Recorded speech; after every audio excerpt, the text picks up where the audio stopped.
প্রশ্নটাকে যদি আমরা একটু অন্যভাবে বলি, আমরা কমিউনিটির প্রতিনিধিত্ব করেছি। সেই প্রতিনিধির মধ্যে আমাদের 30 জন নিয়ে আমরা বাংলাদেশের আমাদের ডান এবং বায়ে যে জেলাগুলো দেখছেন, এই জেলাগুলো কিন্তু আমরা প্রতিনিধিত্ব করেছি। আজ এবং আগামীর বাংলাদেশ হবে যুবকদের এবং যুবাদের। আমরা আগামীর বাংলাদেশের স্বপ্ন দেখছি, সেই বাংলাদেশটা হবে প্রযুক্তি নির্ভর এবং সম্পূর্ণটাই সাপোর্ট দিচ্ছে গ্রামীণ ফোনে।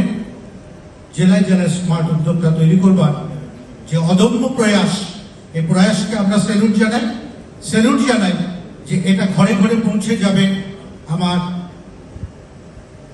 গ্রামে গঞ্জে থেকে পৃথিবীর সমস্ত জায়গায়।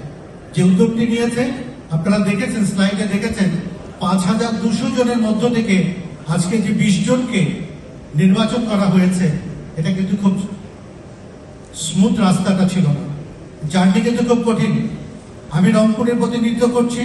রংপুরের 8টি জেলাকে এক জায়গায় একটি ছাদের নিচে এই স্টুডেন্টদেরকে ঘর থেকে নারী উদ্যোগ